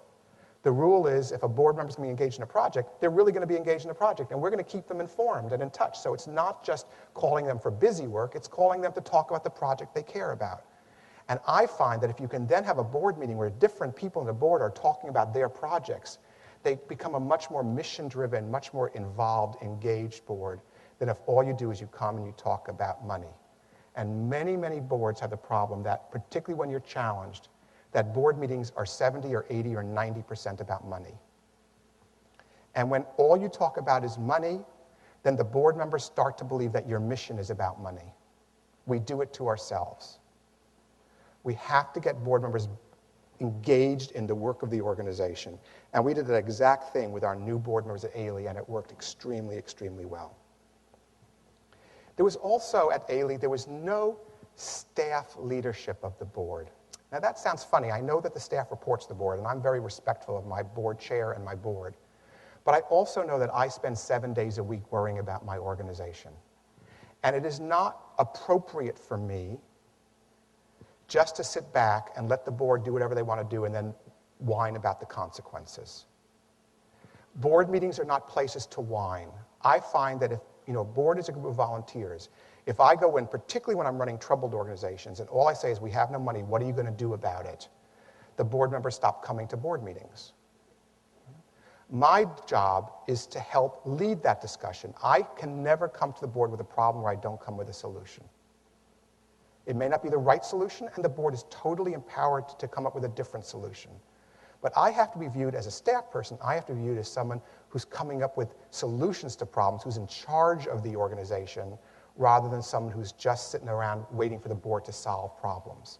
Because when that happens, the board stops trusting the staff. And they start to poach. By poach, I mean the board starts making decisions that the staff should be making. When I got to the Royal Opera House, which was a very large organization in London, the largest arts organization in Great Britain, my board met every week for 5 hours. Why? Because they were so convinced the staff was completely incompetent that they felt they had to run the institution. And one of those hours, all the press releases to be issued that week from the Royal Opera House were handed out copies, and every board member got a red pencil, and they edited them in the board meetings because they were convinced we were going to send out the wrong message. This is true. And it didn't, I wasn't there very long before that stopped, but there was a sense that the staff was just incompetent. And that's, again, an absurd but true example. But the truth is, many boards stop trusting the management if the management only comes with problems and doesn't come with solutions. And so I believe that's one of the key issues that organizations need to address. All right. Also, there was no, what I call, marketing to the board. I'm totally honest with my board. I don't lie. But I also know that my board is a group of volunteers. And I also know that if all I talk about is the bad stuff, if all I talk about is what's wrong in the organization, my board is not going to be very happy and very engaged. And I feel that we tend to dwell on negative, on the bad stuff, on the challenges, and we think that by spending much of the board meeting talking about cash flow, that's going to help the cash flow. It doesn't. What helps the cash flow is everyone going out there and finding people who want to support the organization because we're doing important work for our community and because people think well of us.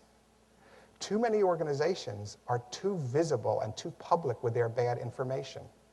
Hate to say it today, having read the front page of your newspaper, but it's not great to have stories like that.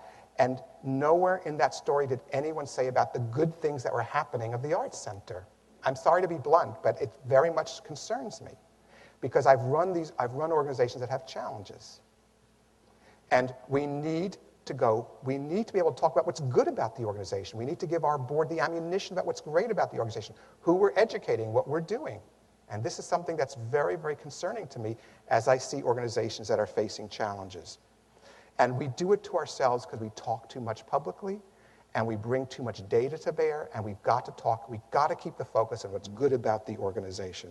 Because every arts organization that I've run that's been in trouble has done really amazing, wonderful work. Another problem we had at Ailey, which I see too often, is that too much time is spent in board meetings. I mentioned the 5 hours a week at the Royal Opera House. I'm extremely concerned about boards assuming that board members are going to spend endless amounts of time in committee meetings and board meetings. I believe most board members have some secret clock in the back of their head. And that clock is how many hours are we going to spend with that organization. And I find that a lot of organizations use up all that time in meetings, endless board meetings, endless committee meetings, and then the board member's done and they've used up their allocated time. I want that time to be spent in the community. I want much more time with board members outside of meetings. So I try and make my meetings short, to the point, and not a gazillion committee meetings.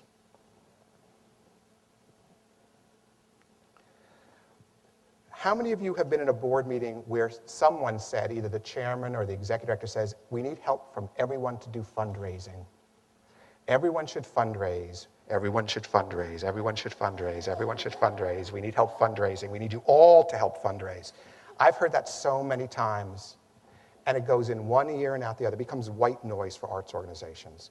And one reason why that is true is because when we just say those words and we don't give board members tools, then we don't really help them to do fundraising. So what we did at Ailey was something very specific.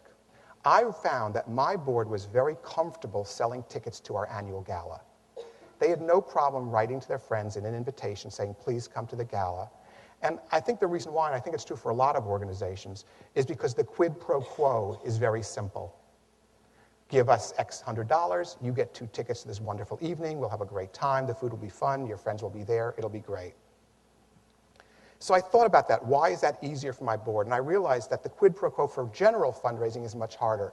Could you give some money to this organization? What do you get back? Well, we'll put your name in the program or something. So I created a program called Ailey Partners. And Ailey Partners was a very, very specific fundraising program. Each of my board members was asked, what number are you comfortable raising? What amount are you comfortable raising? And I asked this for a particular reason, because when I got to Ailey and when we were in such debt, everyone said to me, ask Bill Cosby for $1 million. Ask Bill Cosby for $1 million. Well, Bill Cosby wasn't going to give us $1 million. Why would he give us $1 million? So when half my board was giving $300, and we didn't deserve $1 million from one donor, it was a sort of a ridiculous sum.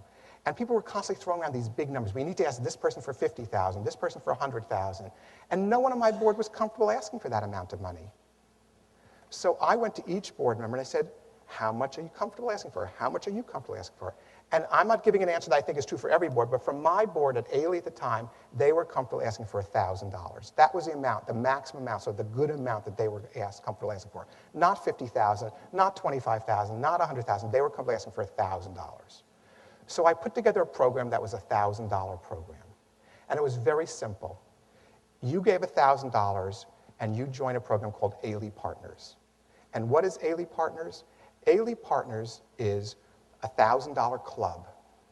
And you get certain benefits, party and this and that. But the big benefit I created was when we got 100 Ailey Partners, we were going to take out a full-page ad in the New York Times, which was our newspaper because we're a New York organization, thanking the Ailey Partners by name. And what we did was we created an invitation, and we got newsprint, and we created the ad, and we Xeroxed on the newsprint what the ad would look like, with the names and the thank you, and we included that in the invitation. And then we had every board member write their notes, like they would for gala, please do this, and this will be fun, blah, blah, blah. And we sent them out. And within 6 weeks, we had 600 Ailey Partners. That was $600,000. You recall I said our individual fundraising was $250,000. We went from $250,000 to this extra $600,000 from 6 weeks, a month and a half. Why? Because it was something my board was really comfortable with. It was a minimum activity. They didn't have to make lots of phone calls. The gimmick was cute and fun. By the way, a full-page ad in the New York Times at that point, the standby rate, standby meaning you don't care which day it runs and which section, was $20,000. So I was going to publish the full-page ad for 100. I was going to take in 100 people, 100,000, and pay $20,000 for the ad. I was willing to do that, to get them in for the first time. But as it turned out, we had 600 names in the ad. So we netted $580,000 less than $2,000 to print the advertisement, the invitation. So this was a hugely wonderful thing for us. But what it also did was all of a sudden my board members felt, we can fundraise. You know, we can do this. This isn't so hard. This isn't so terrible. I didn't have to beg. It wasn't about begging. This made sense. I was giving something. We were getting something. And all of a sudden, our board felt that they could be involved in fundraising in a way they'd never had before. They felt so proud of themselves.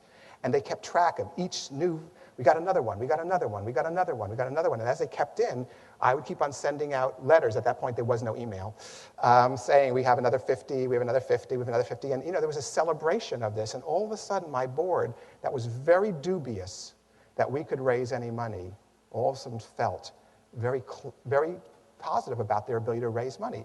It was not a modest amount. It was a good amount of money, but it wasn't a huge amount of money, but it added up really quickly. And what it showed was that we had a really happy, good family out there. We just weren't asking them for the money in the right way, and we weren't asking enough of them, and we were asking for too much. And when we asked for too much, we got nothing. And this way, by picking a more reasonable sum, it added up much more quickly. Does that make sense for you all? Questions about that? Well, I have a question on that. Sure. So, with this annual program, did you have to decide for next year? We did it. When we first started it, we didn't think about that. We were so desperate. It then became an annual program. And did you see a lot of return? We saw a lot of return people because we also, this is very important, when you bring someone into your family, you have to make it fun to stay in the family, right? This is one of the things I think a lot of arts organizations do badly, which is we ask our donors for money too many times in the year. We go to them for the subscription, we go to them for the contribution, we go to them for the gala. Then there's the special campaign, and then there's the costume campaign, and then there's this campaign. And we're going to people 4 or 5 times a year asking for money so that every time they see us, they run the other direction. They don't even open our emails now because they know it's a request for money. See, we do something we do differently. We sit down with our major donors once a year, and we say, okay, we know you're going to come to the gala. We know you're going to do this. Let's come up with one amount. Here's the amount. We're never coming back to you for 12 months. Really 11 months, because if you keep going 11 months, you get an extra gift every 12 years. It works out really well. But we really worked hard so that all of our communication with a donor in the intervening 11 months was fun, positive information, keeping them engaged. If you do that, you'll get the gift again. If you don't do that, and all you do is a year later write the letter for the next 1,000, you probably won't. So yeah, we had about 86% return rate in our individual giving at Ailey, which I think is a good rate, not the best I've ever heard of, but a good rate. But we worked really hard not to overtire our donors. And it became an annual effort. And very importantly, because you're going to talk about fundraising with Brett Egan this afternoon, but good fundraising is about a funnel. You try and get as many people in, and then a few of them become major donors. And so out of that group of $1,000 donors came a few who gave a lot more over the years. Back then, Ailey was raising, when I got there, $250,000 from individuals. By the time I left 3 years later, they were raising about $1 million from individuals. And this last year, I'm going to estimate this last year they raised about $7 million from individuals. Right? It grows. When you're good to your family, when you keep them engaged and happy, it gets bigger and bigger and bigger and bigger and bigger. That's the great joy of the family. So yes, it became an annual program. Was there more question?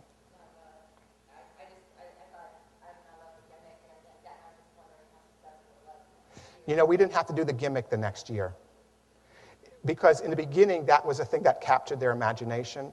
But by then, after a year later, they now were sort of in the organization and felt part of us and felt happy with the work, and they loved Ailey. And again, not every one of them, but a large number of them just wanted to be supportive and didn't need to get their name in the New York Times another time in order to do that. So we really only did the gimmick thing once. Yes? Did you do a party? Did you do a party Yes, we did. It was a party before a performance. We brought some of our performers who weren't dancing that night, and it was a very inexpensive party because we had no money. It was wine and cheese, and it was donated. And it was in the theater, and it was before a performance, because what we were trying to do is to try and get this group of people to make sure they came to performances. Because we were convinced that if you saw an Ailey performance, you would get engaged by it, and you'd want to stay involved. And that's exactly what happened. This was not a big, fancy gala thing. We did an annual gala event as well, but that was different from what we offered for free to this group of people. And I believe that what people are really looking for when they give money to the arts are experiences much more than things. I think they're much more interested in meeting an artist, seeing a rehearsal, seeing what backstage looks like, than they are in getting the mug, the umbrella, the hat, or the T-shirt. And the mug, the umbrella, the hat, and the T-shirt are incredibly expensive to deliver. Someone has to pack them up and put them in the box and address it and go to the post office with this bug box of mugs, half of which crack. And no one who gives me $1,000 needs another mug. They really don't.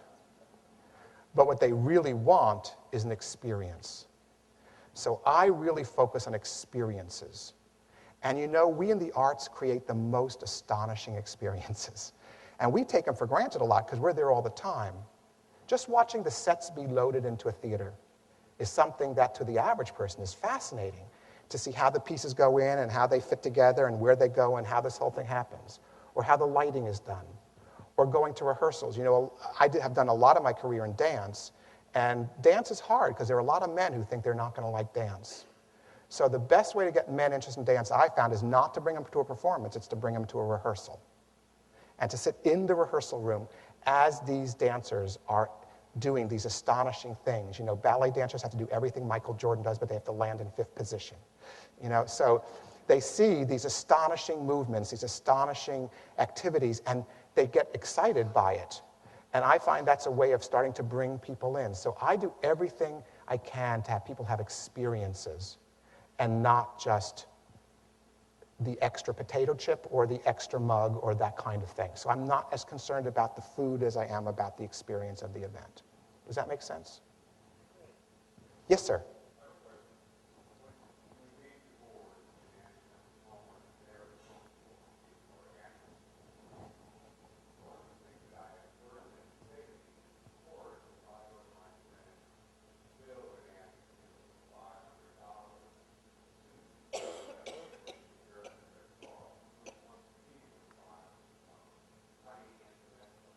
Sometimes it's true, and sometimes it's not true.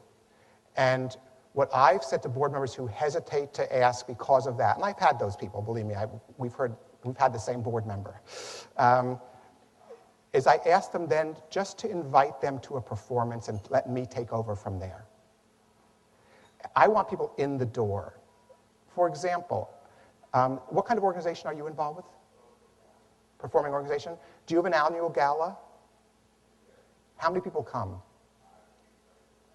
Okay. You know, a lot of us have galas. A lot of us sell tickets, and a lot of us sell tables. And we'll have, you know, someone will buy a table. One of our board members will, or one of our donors will buy a table, and they'll bring they'll come with someone, they'll bring 8 other people. I find what happens in a lot of arts organizations is we waste our galas. I never sit at a gala. I never have a seat at the gala. I never sit and eat. I am a wanderer during the gala. Because my job is, A, to make the people who bought the tables and tickets feel loved, to thank my family, but more importantly is to meet the people who were brought to my organization by someone who's already given to my organization.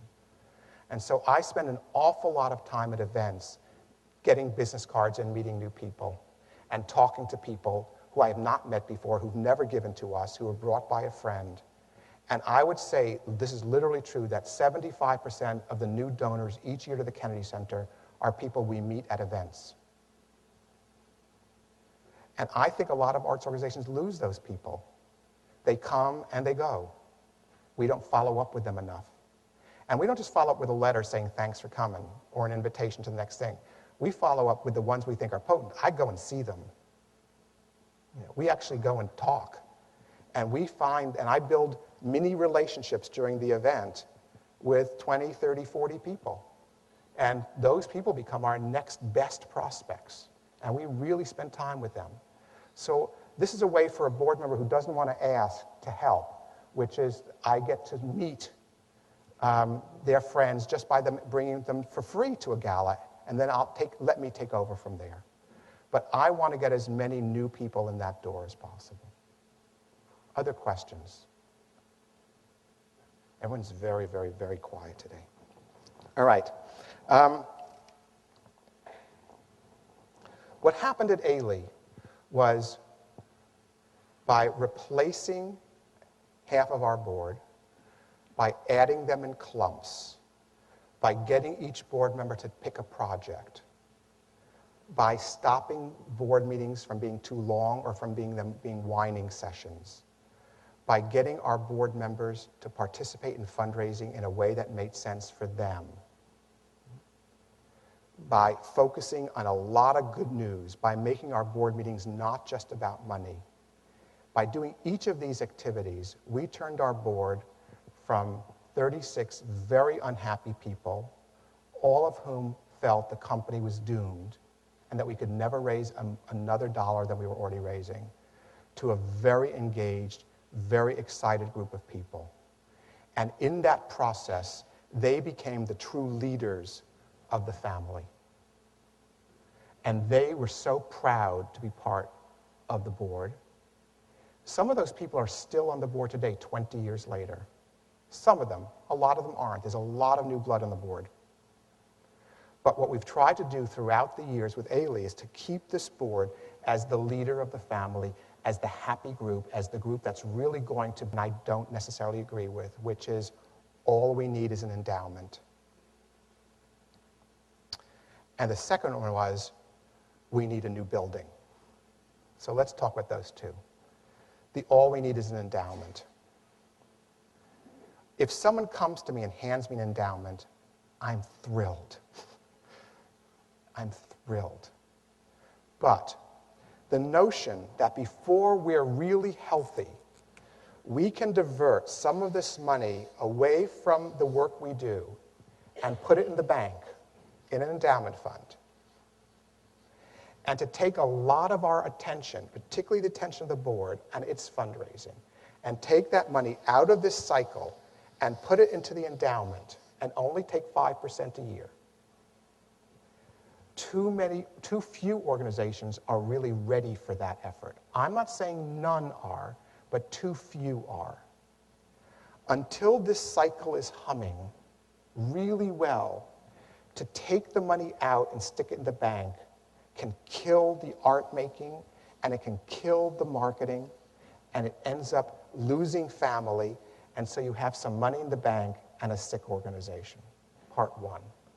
And part two is I have yet to see an arts organization. The notion is that if we get an endowment, we have to raise less money. And yet I have yet to see an arts organization that doesn't get an endowment, whose budget just doesn't go up by the income on that endowment. So if you get $1 million endowment and you take $50,000 a year's income, very quickly the organization creeps their budget up $50,000. You still have to raise the same amount of money. You just now have this money from the endowment. I know there's a hope that many of us have that if we get a big endowment, there's going to be less pressure on our annual effort. I just don't see it happening very often. It may happen for a year or two, but I just don't see it happening. And I find the danger of taking money out of this cycle prematurely is a problem. Please, someone argue with me, because I know many of you think I'm wrong. Anybody? Yeah. Sometimes the only way to ask for it is to make a gift if your donor wants to give an investment or if they're making a legacy. So there are some donors that... If a donor will only give for endowment, then you go to them for endowment. That's absolutely true. But I have to say that I think we can also educate many of our potentially major donors to say to them, if that's all you'll give for, we are incredibly grateful for that gift. But would you consider a different kind of gift? Would you consider a kind of gift that's going to allow the symphony to do astonishing programming for the next 5 years that's going to so help us to build the people who support us and our family that it becomes a different kind of endowment, which is a group of people who are going to keep us growing and really healthy and keep us exciting for years to come. Would you consider that kind of gift instead? And if the donor says no, that's fine. Believe me, I'm happy to get a gift of endowment. But a lot of organizations believe all they need is an endowment. And the problem is you go through this very big effort and you raise a few $1 million and you stick them in the bank, and the amount of income it generates is too small to really power the organization enough to keep the annual fundraising effort as vibrant as it needs to be. That's my big concern. Anyone else? I know many of you have said we need an endowment, so I'm not going to let you get away with no comments on that.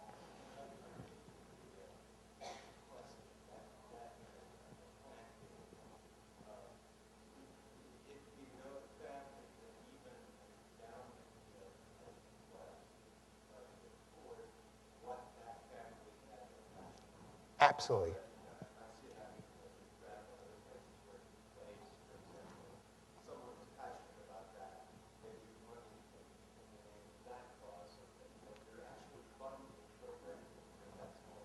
Absolutely. And if you're getting a terminal gift, if someone is in their bequest saying, I don't want to just give you the money to spend all at once, I want some kind of permanence, an endowment, particularly a programming endowment, can be an extremely wonderful way to go.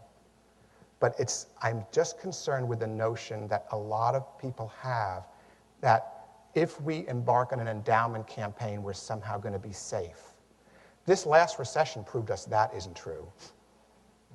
The organizations that depended overly on endowments were the ones worst hit by this recession because their portfolios didn't earn.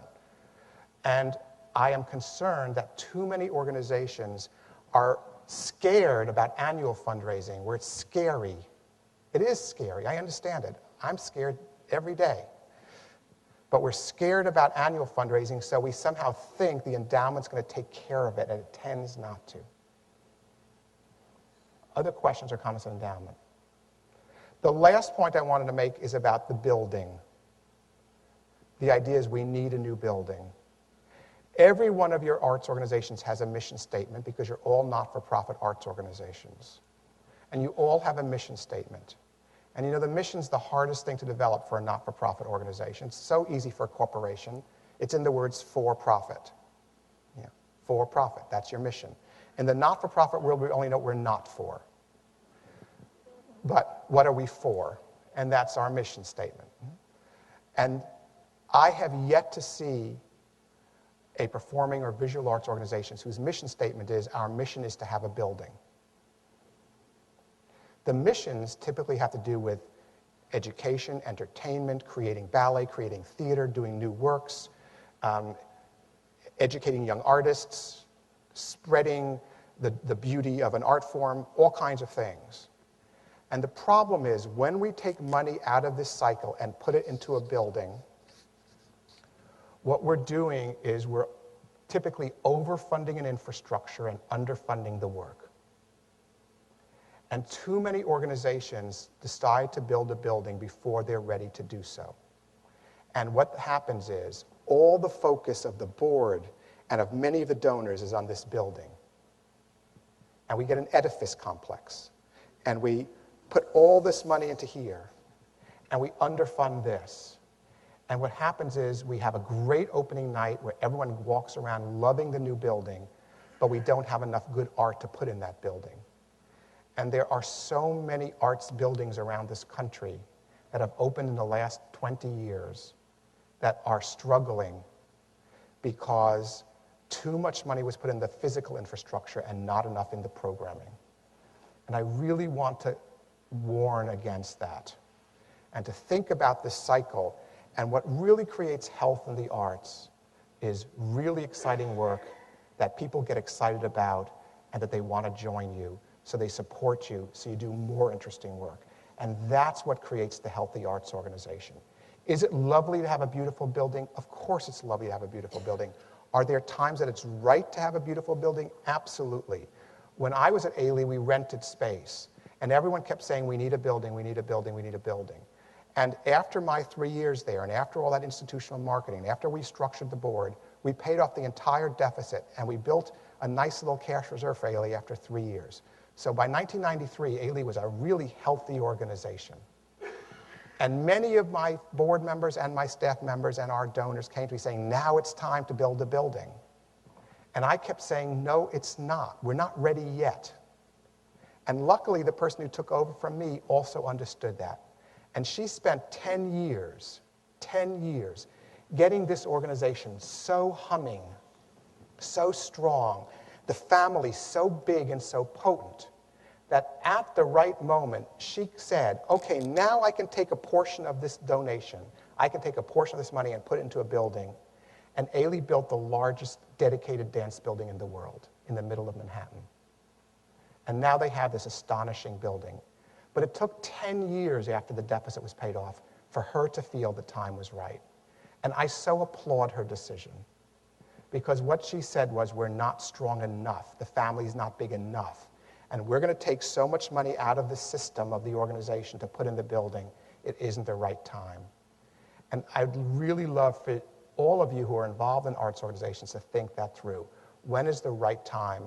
When is the right moment to take the money out to build a building? Take the money out, build an endowment fund, but to make sure you're doing it in a way that keeps the organization extremely healthy.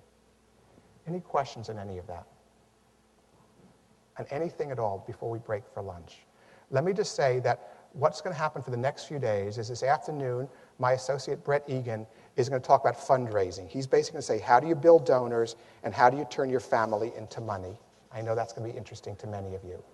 Tomorrow, he's going to talk about strategic planning and how do you get this whole thing planned for.